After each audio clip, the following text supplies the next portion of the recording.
Assalamualaikum warahmatullahi wabarakatuh. Waalaikumsalam warahmatullahi wabarakatuh. Bagaimana kabarnya hari ini anak-anak? Semoga siswa-siswi kelas 4 MI Tarbiyatus Syarifah selalu diberikan kesehatan dan dalam lindungan Allah Subhanahu wa Ta'ala. Nah, hari ini bersama Bu Anjani, pembelajaran dilakukan di luar ruangan di alam bebas. Nah, anak-anak, sebelum kita memulai pembelajaran pada pagi hari ini, mari kita buka dengan bacaan doa.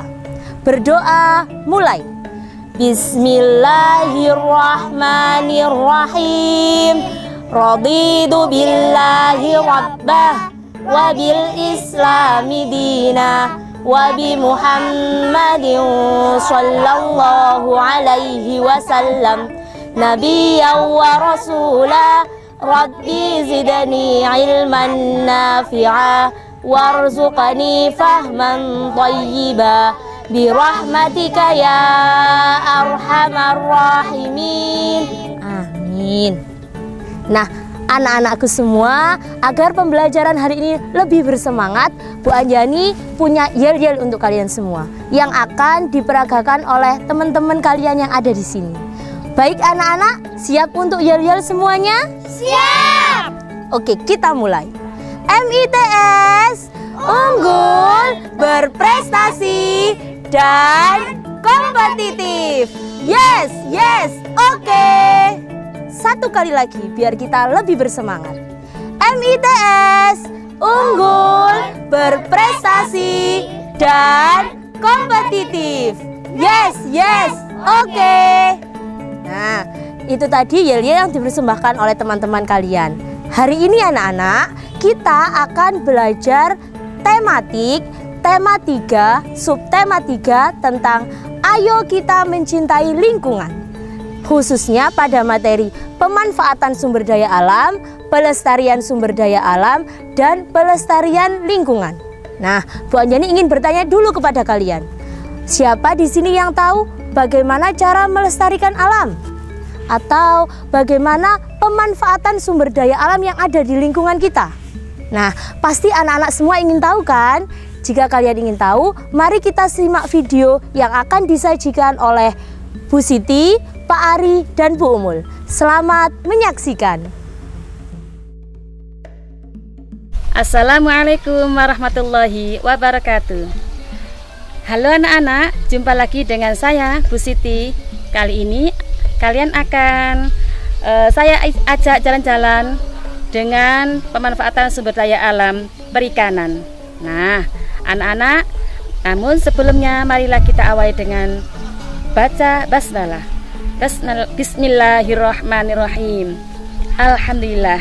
Anak-anak, kali ini Ibu akan menjelaskan pemanfaatan sumber daya alam hayati. Namun sebelumnya, masih ingatkah kalian dengan sumber daya alam? Apa itu sumber daya alam? Minggu yang lalu Ibu sudah menjelaskannya ya. Nah, sumber daya alam apa sayang? Masih ingat? Iya, pinter. Segala sesuatu yang bisa dimanfaatkan oleh manusia. Kali ini anak-anak, Ibu akan menjelaskan tentang sumber daya alam hayati. Namun sebelumnya, apa sih itu sumber alam hayati? Ya, sumber daya alam hayati adalah sumber daya alam yang berasal dari hewan dan tumbuhan, ya, yang bisa dimanfaatkan untuk menunjang kebutuhan manusia. Di mana sumber daya alam hayati ini terbagi menjadi 5.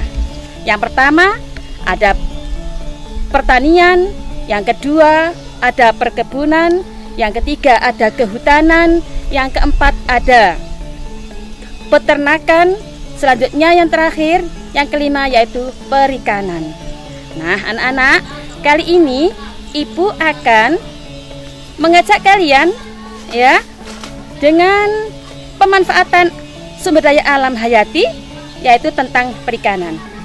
Apa sih sumber daya alam hayati perikanan? Nah, segala kegiatan manusia yang berhubungan dengan pengelolaan dan pemanfaatan sumber alam hayati yang perairan.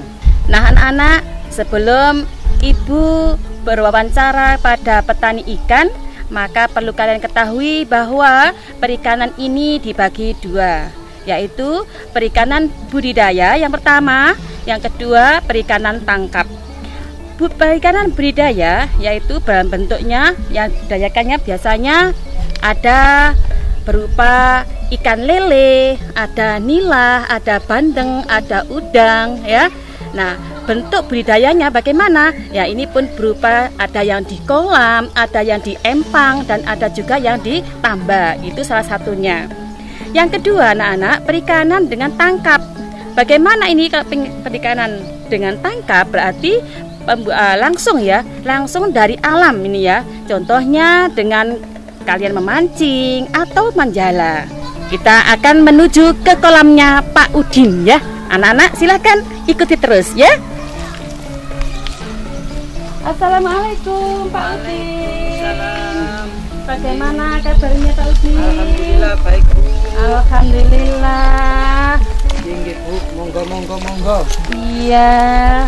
Sudah berapa lama Pak Udin? Penjenengan 3 sampai 4 tahunan nih. 3 sampai 4 tahunan. Alhamdulillah cukup lama ya Pak ya membudidayakan ini. Alhamdulillah lancar. Ini apa Pak jenis ikannya Pak di sini Pak? Ikan lele. Ikan lele. Hanya ikan lele saja Pak ini Pak? Lele saja di sini Bu. Oh iya. Nanti ada perkembangan kelanjutan nunggu situasi dan kondisi pada saat sekarang ini. Oh begitu ya Pak ya. Ada berapa kolam Pak di sini Pak? Di sini ada sekitar 6 kolam. Oh banyak sekali Pak ya. Satu kolam sampai cukup berapa? Ini ikannya Pak? Itu dibedakan Bu, ada yang benih sendiri, ada yang sudah siap produksi atau siap panen ya? Ya siap oh, panen. Iya. Jadi dibedakan antara yang benih-benih baru kita perkembangbiakan, ada yang sudah panen, itu jadi kita bedakan. Iya, bagus sekali Pak ya. Iya. Terus bagaimana Pak? Kenapa kok Bapak memilih usaha untuk pembudidayaan sumber alam ini Pak? Lele. Iya, betul yang sekali. Yang pertama karena lele itu di pasaran itu harganya terjangkau. Dan setiap hari banyak PKL yang membutuhkan lele. Begitu ya Pak ya? Seperti itu. Ya karena mangsa pasar di masyarakat ini lele itu sangat dibutuhkan atau diminati. Alhamdulillah. Seperti itu Pak ya? Iya. Apa Bapak merasa kesulitan untuk cara mempromosikan atau ini Pak? Alhamdulillah kalau pertama dalam usaha itu pasti kesulitan yang pertama. Iya. Tapi ada pelatihan, terus ada pemasukan saran dari teman-teman atau sesama UKM lainnya dalam bidang pertanian. Iya. Bidang peternakan itu ada pelatihan dan sebagainya. Jadi semakin lama alhamdulillah dalam 4 tahun ini 4 tahun berjalan alhamdulillah agak lancar. Ya pertamanya tetap ada itu penurunan. Begitu Pak ya. Namanya usaha. Iya betul sekali. Kalau untuk lele ini banyak peminatnya Pak ya? Alhamdulillah banyak Bu. Sekarang ini apalagi musim corona kan ya banyak yang males itu. Masa apa Pak? Males masak. Jadi beli. Gitu Pak ya? Iya. Oh iya. Kalau panennya Pak? Kira-kira berapa bulan ini? 1 tahun 3 kali. 3 sekitar kali 3 sampai 4 bulanan satu panen. Bagus sekali Pak ya. Wah ini untuk meningkatkan sumber ekonomi Pak ya. Iya betul sekali. Sukses selalu Bapak ya. Alhamdulillah. Kalau ini rencananya mau panen ini Pak, mau dibawa kemana ini Pak? Itu langsung yang pertama ada pengepul. Oh iya. Itu yang kedua nanti dibawa ke pasar-pasar. Tapi ada dari PKL sendiri yang langsung memesan biasanya seperti itu. Iya. Budidaya juga. Begitu ya. Berarti tidak kesulitan ya Pak ya. Alhamdulillah enggak. Alhamdulillah untuk menjualnya dan sebagainya enggak ya. Alhamdulillah. Kalau ingin tahu Pak ya, sehari ini Bapak sampai berapa kintal Pak makannya ikan ini Pak? Karena kan 6 kolam ini ya. 6 kolam lah. Untuk benihnya sendiri itu tidak terlalu banyak, tapi yang mau siap panen itu agak banyak, mungkin setiap pagi atau sore. Setiap pagi dan sore kalau yang siap panen itu habis 50-an. Wah, 50 kintal Pak. Untuk 50 kintal Pak. 5 kilo, Lima- 50 kilo. 50 kilo. Oh, Itu untuk iya, 3 iya, kolam iya. ini. 3 kolam. Tapi untuk keseluruhan tiap bulannya hampir kintalan. Oh, Per gitu. bulan. Per bulannya. Iya.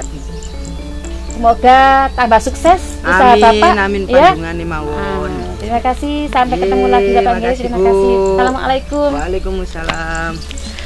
Nah, anak-anak, itu tadi Ibu sudah mewawancarai Pak Udin yang memiliki atau yang mempunyai kolam ya, kolam lele saat ini. Beliau mempunyai 6 kolam ya. Kemudian juga yang dimanfaatkan apanya? Dagingnya ya dari ikan ini. Tadi anak-anak, demikian yang Ibu berikan atau yang Ibu sampaikan. Semoga pemanfaatan yang lain dari sumber daya alam semakin lebih banyak lagi yang kalian ketahui. Nah, anak-anak, selanjutnya kalian nanti akan dijelaskan lagi oleh Pak Ari tentang cara pelestarian lingkungan alam atau sumber daya alam ya. Terima kasih anak-anak, sampai ketemu lagi dengan Bu Siti. Assalamualaikum.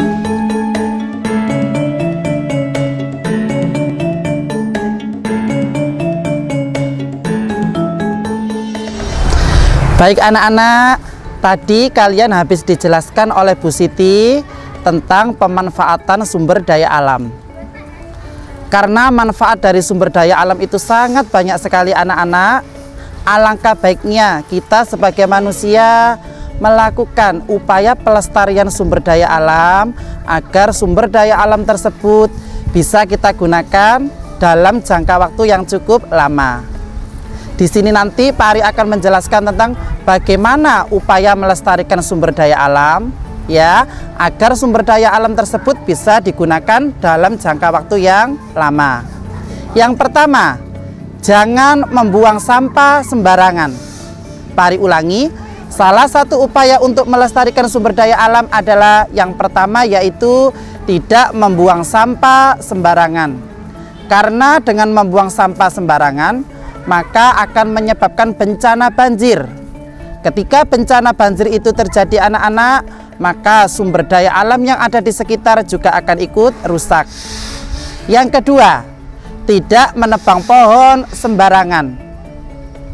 Di materi sebelumnya kalian sudah Pak Ari kasih tahu bahwa pohon adalah sumber kehidupan, bahwa pohon adalah penghasil oksigen.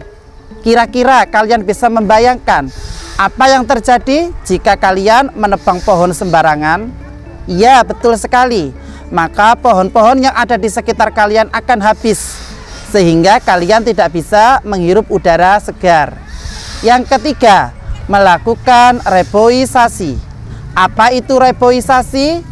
Reboisasi adalah penanaman hutan yang telah gundul, atau biasanya kalian kenal dengan istilah penghijauan.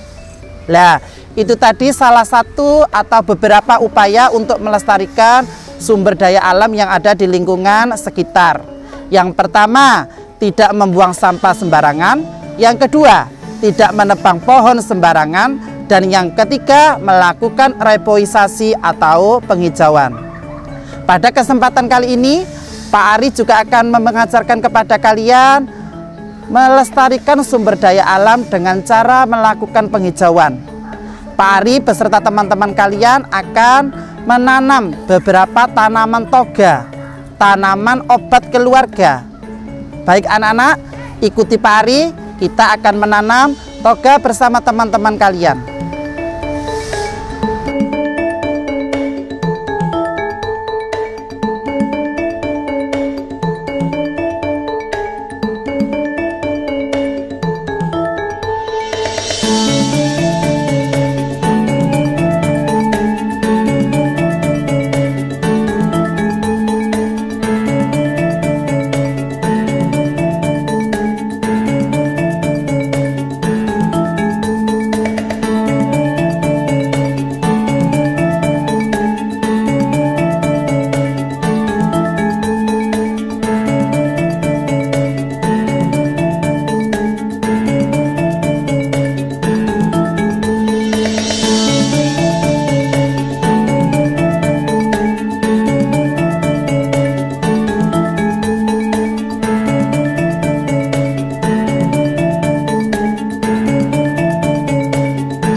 Baik anak-anak, tadi teman-teman kalian sudah melakukan penghijauan, yaitu dengan cara menanam halaman rumahnya dengan beberapa tanaman toga atau tanaman obat keluarga. Lah, selain yang dikatakan Pak Ari tadi, membuang sampah sembarangan, tidak menebang pohon sembarangan, melakukan reboisasi, pelestarian sumber daya alam juga bisa dilakukan dengan beberapa cara berikut. Yang pertama, memperbanyak area hijau. Maksudnya, kalian sering menanam pohon atau tumbuhan di beberapa lahan yang kosong. Silakan kalau kalian di rumah punya lahan yang kosong, silakan kalian tanami dengan beberapa tumbuhan. Yang kedua, mengatur pembuangan, ya. Di mana tempat membuang sampah, di mana tempat pembuangan air, ya. Silakan kalian atur agar pembuangan itu terarah sehingga tidak membuang sembarangan. Dan yang terakhir adalah melakukan AMDAL. Apa itu AMDAL? Analisis mengenai dampak lingkungan. Ketika kalian melakukan ini, apa yang akan terjadi? Ketika kalian melakukan itu, apa yang akan terjadi? Sehingga kalian bisa melestarikan sumber daya alam yang ada di lingkungan sekitar kalian. Baik anak-anak, sumber daya alam itu banyak sekali di sekitar lingkungan kalian. Sebagai upaya untuk mempertahankan keberadaan sumber daya alam, berarti lingkungan yang ada di sekitar sumber daya alam itu juga harus dilestarikan. Bagaimana cara melestarikan lingkungan? Nanti akan dijelaskan oleh Bu Umul. Ya, terima kasih Pak Ari. Sekarang Bu Umul akan melanjutkan dari apa yang telah diterangkan oleh Bu Siti, oleh Pak Ari mengenai tentang bagaimana menjaga pelestarian lingkungan. Ya, di sini anak-anak, lingkungan yang nyaman, asri, indah merupakan dambaan semua orang. Nah, untuk mendapatkan lingkungan tersebut, bagaimana kita harus menyeimbangkan antara hak dan kewajiban kita, ya. Nah, sekarang kita akan mengingat lagi apa itu hak. Nah, hak adalah sesuatu yang kita peroleh setelah kita melakukan kewajiban. Sedangkan kewajiban adalah sesuatu yang harus kita kerjakan dengan penuh rasa tanggung jawab. Nah, bagaimana kalau hak dan kewajiban itu kita hubungkan dalam menjaga lingkungan? Baik, Bu Umul akan menjelaskan ada beberapa kewajiban ya. Di sini kewajiban tentang menjaga lingkungan. Kewajiban menjaga lingkungan ada hubungannya dengan upaya-upaya terhadap lingkungan yang harus kita lakukan. Seperti yang telah dijelaskan oleh Pak Ari tadi, di antara salah satu adalah tentang melakukan reboisasi, ya, penghijauan. Kemudian yang kedua adalah tentang larangan menebang pohon secara sembarangan. Nah, ini juga merupakan kewajiban kita supaya kita tidak melakukan yang namanya penebangan hutan atau pohon secara sembarangan. Kemudian yang berikutnya, kewajiban kita adalah menerapkan sistem tebang pilih. Apa itu menerapkan sistem tebang pilih?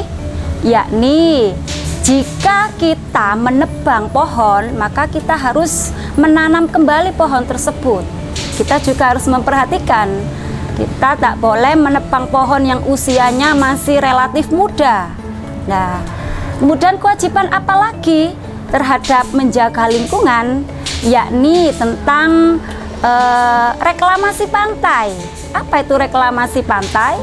Reklamasi pantai itu adalah menanam tanaman mangrove atau bakau di pantai, ya. Ini kegunaannya adalah untuk tentang memecah ombak, ya, supaya air yang ada di pantai itu bisa memecah, ya, ombaknya.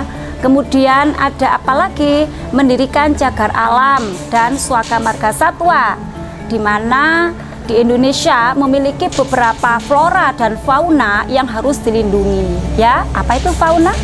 Ya, fauna itu binatang, sedangkan flora itu tanaman. Nah, untuk menjaga supaya flora dan fauna ini tidak punah, maka kita memiliki tempat untuk pelestariannya, yaitu melakukan cagar alam dan swaka marga satwa.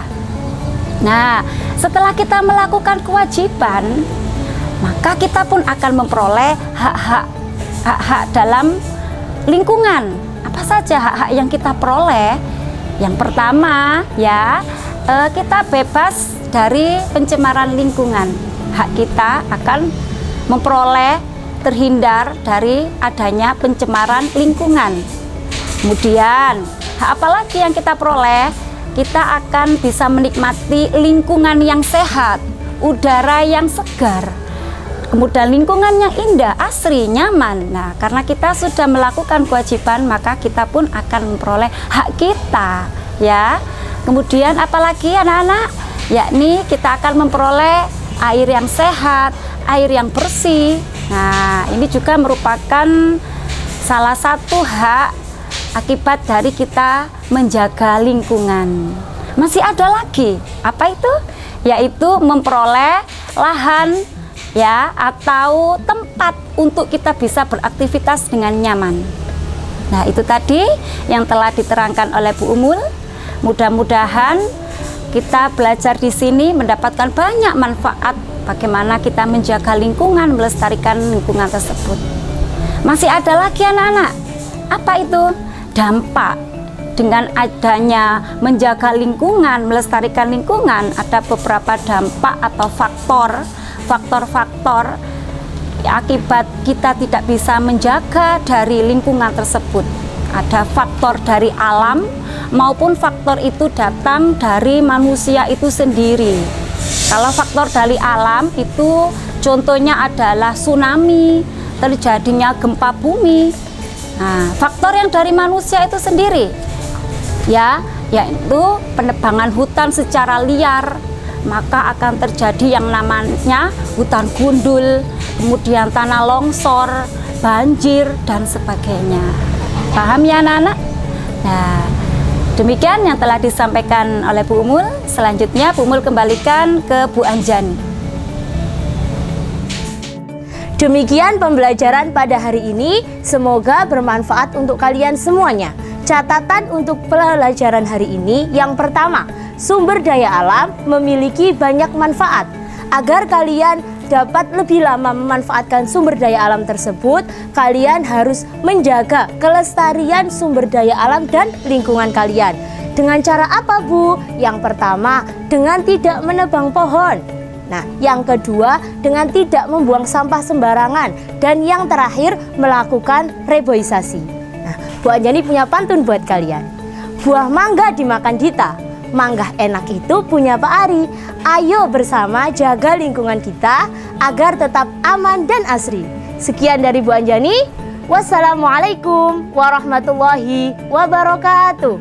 Waalaikumsalam.